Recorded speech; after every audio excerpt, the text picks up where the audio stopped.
Let's now revise the chapter of internal reconstruction. This chapter 14 of its syllabus. The situation of the company before it goes to internal reconstruction is terrible. Its assets are overvalued.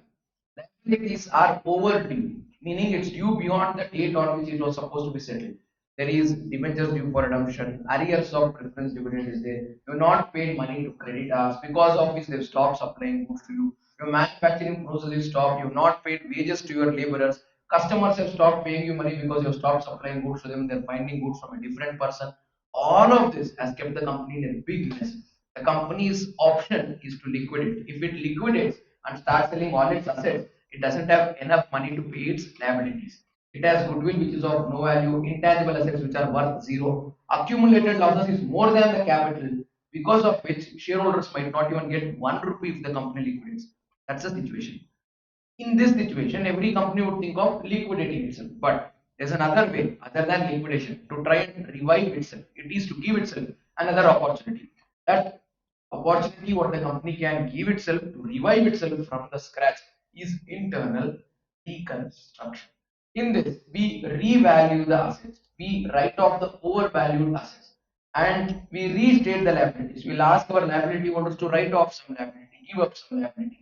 We'll write off preference dividend which are in arrears. We'll ask our debenture holders to get converted to equity. We'll do all of this liability analysis, and then we reorganize the entire capital structure of the company. And whenever we write off any liability, we generate some income. Whenever we write off any asset, we utilize that income. So this expense, income, profit, loss, everything is written to one single ledger called capital reduction account or internal reconstruction. The balance in the capital reduction will be used to write off the overvalued assets, will be used to write off the intangible asset like goodwill, will be used to write off your P&L account. After the entire reconstruction process, if you still have some balance left in your capital reduction account, that will be transferred to capital reserve because it represents capital. You understood? And in this process, we need to comply three special provisions of Companies Act. One is Section 48, which talks about variation. Second one is Section 61, which talks about alteration of share capital. And thirdly, Section 66, which talks about reduction of share capital. These provisions and the entire structure of internal reconstruction is an exception to several things, because usually, based on the provisions of that, the capital of the company cannot decrease.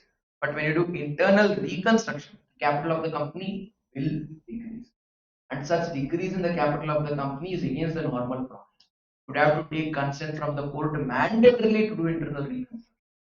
Other than by way of internal reconstruction, there is no way by which you can reduce the capital of the company. If you have to reduce the capital of the company, it has to be only by way of internal reconstruction. You would have also read buyback of securities and reduction of preference shares. Under those two methods, you can still think of reducing the capital. But what happens under those two methods is such reduction in the capital is compensated by creation of capital redemption reserve. Because of which the capital will go back to same level when you use CRR to do bonus issue. Let's talk about each of these provisions in detail. To begin with, variation in rights. Variation in rights is increasing the rate of dividend for our preference shares as a very good example. So there were 9% preference shares. You ask them to give up their 9% preference shares, and in return you'll offer them 12% preference shares. This is a very good thing. Why will a company which is making loss do it? Because there already are years of preference dividend for last 3-4 years. You are asking them to give up that preference dividend arrears. Why will they give up? They would not. You are asking them to give up so that you will increase their rate of dividend from 9 to 12. So this way of giving and taking is variation in right. Anyways, that arrears of preference dividend write-off is a separate discussion. If it's already a liability in balance sheet, when you write off, it will be debited to capital reduction, or it will be credited to capital reduction. If in case it's not a liability in balance sheet, when you write off, there is no specific journal entry to be passed separately. Next, we spoke about alteration of share capital. The alteration of share capital can be done in four ways: subdivision or splitting, consolidation, converting shares to stock, and converting stock to shares. At first, we'll discuss subdivision or splitting. Both words mean the same. A single share is broken into two shares, subdivision. A single share is split into two shares, subdivision. One share of rupees 100 is divided into two shares of rupees 50. Or one share of rupees 100 is divided into 10 shares of rupees 10. That is subdivision or splitting. What is consolidation? Later consolidating the shares into one. For example, at beginning, I'll divide one share of rupees 100 into 10 shares of rupees 10, subdivision. Why would a company do this? Company does this because company wants to take some shares from the shareholders. because it needs to give it to debenture holders against settlement of liability. But it has already reached the top, that is authorized capital limit, that it cannot borrow anymore. So what will the company do? In that case, the company will ask the existing shareholders to give share. But there are few shareholders who hold only one share. How can you take anything from them? You can't. So company will split one share of 100 to 10 shares of 10. So shareholder who had one share will now have 10 shares of 10 rupees. From him you will say, can you give me 2 shares please? Because I need to give it to debenture holders. If I don't give it to debenture holders, company will get liquidated. If I get liquidated, you get nothing. Nothing, or will you give up 20 rupees or 2 shares? If you give up 2 shares, there is a chance that you might get that balance 80 rupees for 8 shares later. But if you don't give up, you lose full 100 rupees right now. So you will store the worst possible scenario and then do the bad thing to the shareholder, and they will take the 2 shares from him. After that, now we have 8 shares of 80, 8 shares of 10 each is there in that shareholder. Now I don't want so many shares. Now I'll consolidate. How can I consolidate? Maybe 2 shares of 10 each is consolidated into 1 share of 20. I can do that. So splitting is where number of shares increase, consolidation is where number of shares decrease. Another reason why the company goes for consolidation is maybe it wants lesser number of shareholders, because more number of shareholders, more difficult to pass resolution or take any action. In order to take any necessary resolution or action, lesser number of people, easier to decide. So you will ask shareholders to acquire more shares and reduce number of people. If you are a very small shareholder, but you are serious and you want to stay invested in the company, buy the shares, become the investor.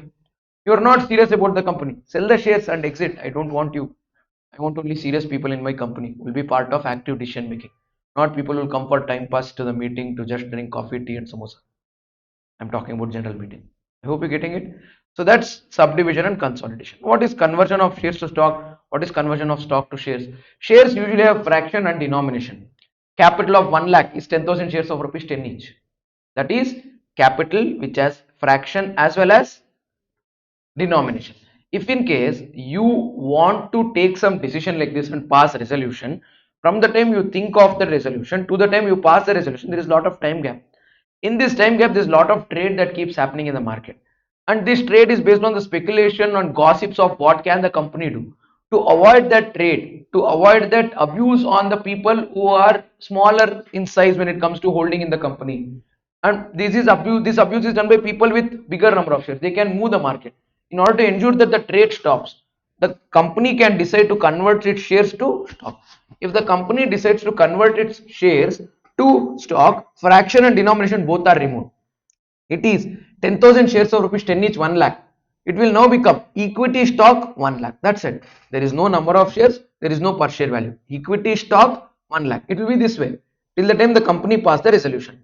Later, once the company passes the resolution to either do subdivision or do consolidation, then that equity stock will be converted into number of shares. Now it is 1 lakh rupees equity stock.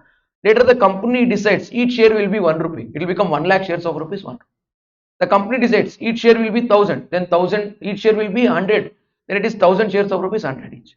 So once they decide, they'll convert stock back to shares. I hope you understood. To do this, they need to have power in the AOA and pass an ordinary resolution. This is all alteration without reduction. There is no reduction in capital. Capital was 1 lakh, capital will remain 1 lakh. Number of shares increase, share splitting or subdivision. Number of shares decrease, consolidation. Conversion of shares to stock, number of shares concept is only removed, only amount. Number of shares is later decided, stock which is one lump sum amount is converted to certain number of units and certain value per unit. That's with regard to alteration of share capital. Can I proceed? What's after that is reduction of share capital. In reduction, what do we do? Here the share capital actually decreases. Totally the share capital will actually decrease. This decrease can be two types. One, reduction in nominal value and paid up value. Two, reduction only in paid up value with no change in nominal value. You have shares of rupees 100 each fully paid up. I will convert them to shares of 100, 60 paid up. So 40 what you had already given, I will say that you have not given. Reduce the capital, write it to capital reduction. This is reduction in paid up value without reducing nominal value. Why would the company do this? Because the shareholder doesn't want to decrease his percentage of shareholding in the company. He wants to hold same number of shares, then we'll do it. And he wants to have same percentage hold in the company, then we'll do this. But what is the problem with this? Later, if the company wants money, they might ask you for 40 rupees. You might have to give 40 rupees again to the company. Your share was 100 each fully paid up. If I keep the share as nominal value 100, reduce its paid up to 60. It is 100 rupees share 60 paid up. Later for working capital, if they need cash, They can make call of 40 and they can ask you to pay. If you say, no, no, no, I don't want to pay further cash, I'm okay if my power in the company reduces, then 100 rupees share, 60 paid up, sorry, 100 rupees share, 100 paid up was there, will be reduced to share of nominal value 60, paid up 60. So 40 rupees will be reduced not just in paid up, but also in nominal value. When I do this kind of reduction, total share capital will reduce and it will free up my authorized share capital, using which company can issue shares to its debenture holders, preference shareholders, any other liability, or it can issue shares for cash also, because of which your percentage holding in the company will decrease, but you might not be needed to pay the cash to the company again later. I hope you understood both reduction in paid up value and nominal value, as well as reduction only in paid up value.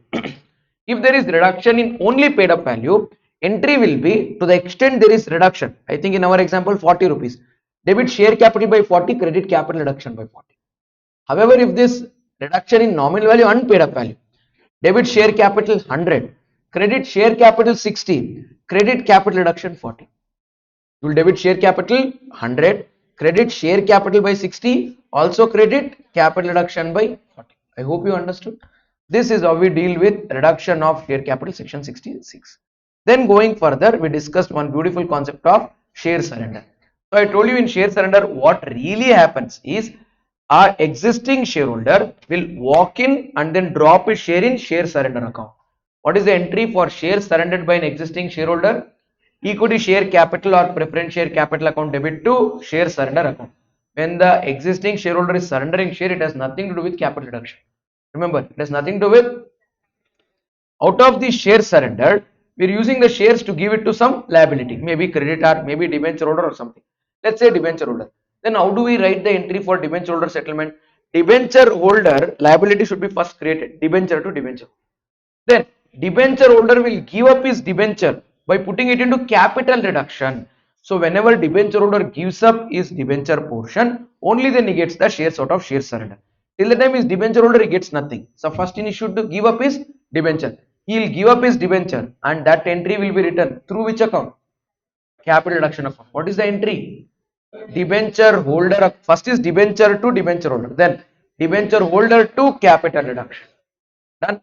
Then meanwhile, that shares which were surrendered by equity shareholders, we are converting to preference shareholders. What is the entry? No entry. Or shares were originally surrendered by preference shares. Now I am converting it to equity. No entry. For conversion of equity shares surrendered to preference or preference shares surrendered to equity, there will be no entry.